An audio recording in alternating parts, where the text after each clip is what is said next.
Good morning, everyone. Dear student, today I am going to tell you the important things related to the environment through this video, which is like this.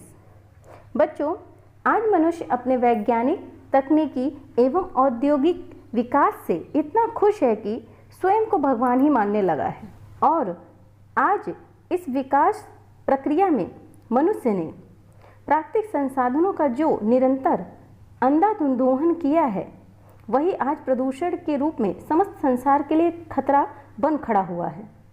बच्चों, प्रकृति से हम निरंतर दूर होते जा रहे हैं। शताब्दियों पूर्व से ही महान दार्शनिक और वैज्ञानिकों ने हमें चेतावनी दिया था, लेकिन फिर भी हम प्रकृति की उपेक्षा करते हैं और मौत को निमंत्रण भी दे रहे हैं।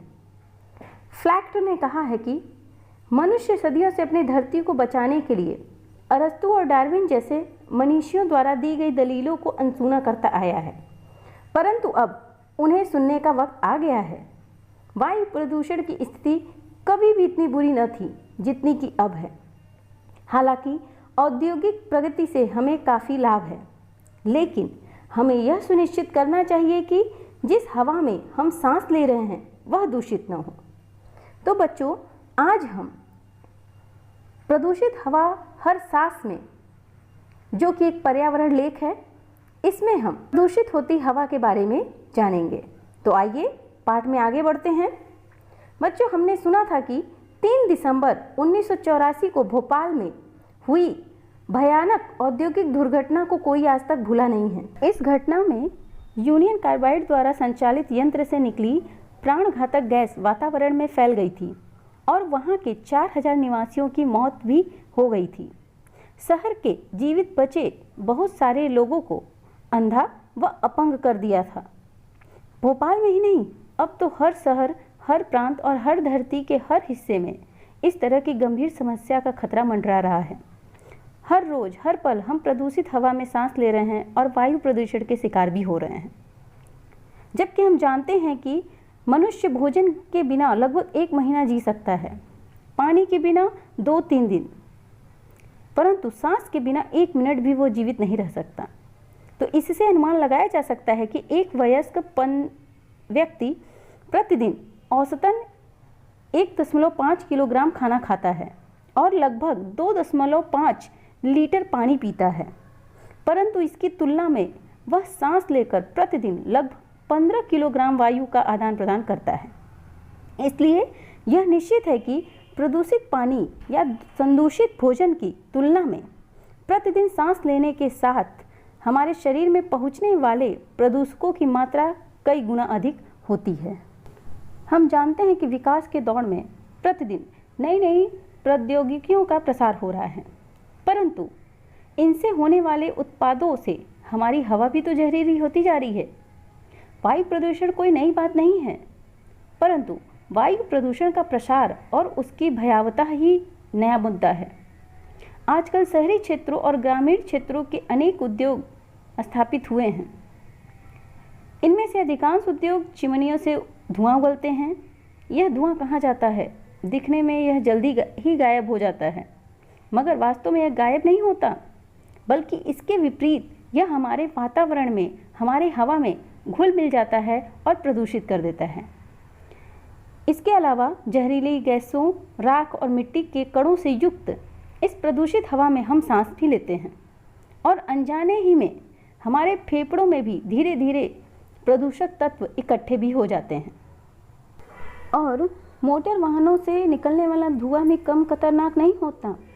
एक रिपोर्ट के अनुसार अकेले ग्रेटर कोलकाता में ही मोटर वाहनों से लगभग 1500 टन प्रदूषित पदार्थ वातावरण में छोड़े जाते हैं।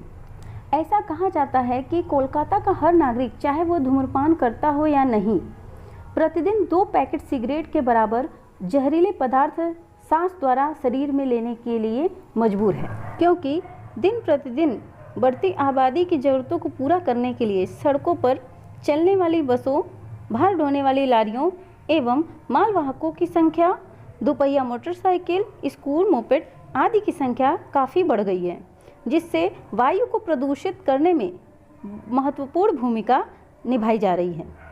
वायु प्रदूषण का नियंत्रण और उसकी रोकथाम आज की ज़रूरत है, क्योंकि इससे धरती पर जीवन खतरे में है। वायु प्रदूषण का मूल्य चुकाए बिना आधुनिक जीवन की बढ़ती ज़रूरतों और सुविधाओं को जुटा पाना संभव नहीं है। परंतु अच्छे उपकरण तैयार किए जाएं, उनका उचित तरीके से इस्तेमाल किया जाए तो प्रदूषण काफ़ी हद तक कम किया जा सकता है।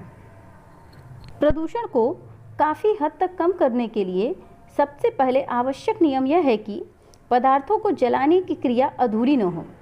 ज़्यादा से ज़्यादा दहन अर्थात पूरी तरह जलाने से धुएं की मात्रा घटाई जा सकती है और विषैली कार्बन मोनोऑक्साइड हानि रहित कार्बन डाइऑक्साइड में बदली जा सकती है।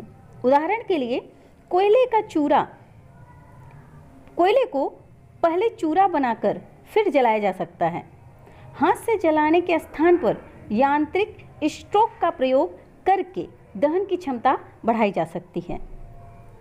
इस प्रकार वायु प्रदूषण की संभावना को नियंत्रित करने वाले उपकरण जैसे अरेस्टर्स, स्क्रबर और फिल्टर लगाना भी अनिवार्य कर देना चाहिए। वह ताप बिजली घरों तथा उड़ने वाली राख उत्पन्न करने वाले अन्य उद्योगों को अपने संयंत्रों में ही इलेक्ट्रोस्टैटिक प्रेसिपिटेटर लगा देने चाहिए, जिससे वायु प्रदूषण नियंत्रित किया जाए। और यह उपाय काफ़ी नहीं है, बल्कि यह सुनिश्चित करना आवश्यक है कि वायु प्रदूषण को नियंत्रित करने वाले उपकरण लगातार सही ढंग से काम भी कर रहे हैं या नहीं। इसलिए मानव स्वास्थ्य की सुरक्षा के लिए बिजली घर, उर्वरक संयंत्र, सीमेंट और पीड़ानाशी बनाने वाले उद्योग अथवा घना धुआं और जहरीली गैसें छोड़ने वाले अन्य उद्योग सदैव मानव आबादी से दूर लगाए जाने चाहिए। दूसरी तरफ हमें पर्यावरण का संतुलन बनाए रखने के लिए औद्योगिक परिसरों तथा उनके आसपास सड़क के किनारे तथा उद्योगों के नज़दीक अधिक संख्या में पेड़ लगाने चाहिए।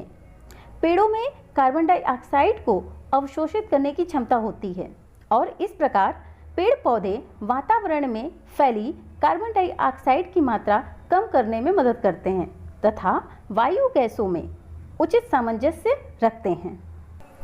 बच्चों, वाहनों से निकलने वाले धुएं को नियंत्रित करने के लिए वर्तमान समय में अनेक तकनीकें विकसित की गई हैं, जैसे ट्यूनअप, कैटेलिटिक रिएक्टर और इंजन में सुधार।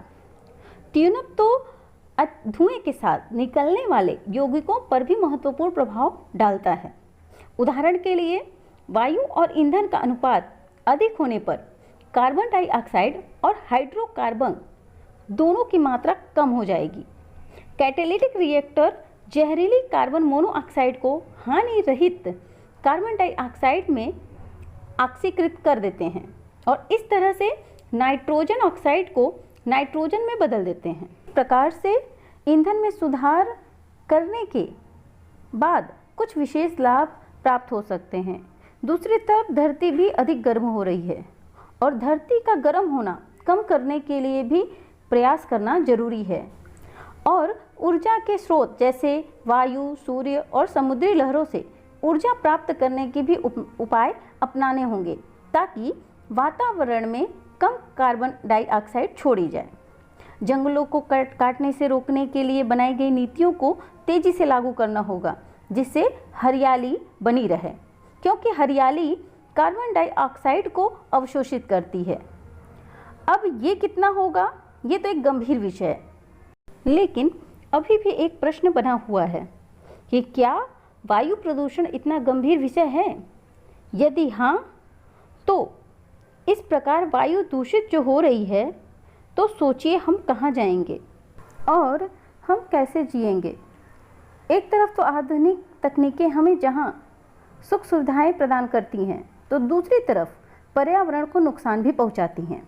अतः बच्चों, इसे बचाने के लिए हमें हर संभव प्रयास जारी रखना होगा और सुझाए गए उपायों को अपनाना होगा, जिससे मानवता एवं पर्यावरण दोनों सुरक्षित रह सकें। तो बच्चों, आप समझ गए होंगे कि प्रकृति से प्रेम प्रकृति को नुकसान न पहुंचाना तथा पेड़ लगाना हमारे लिए कितना ज़रूरी है। तो आज के लिए इतना ही। धन्यवाद।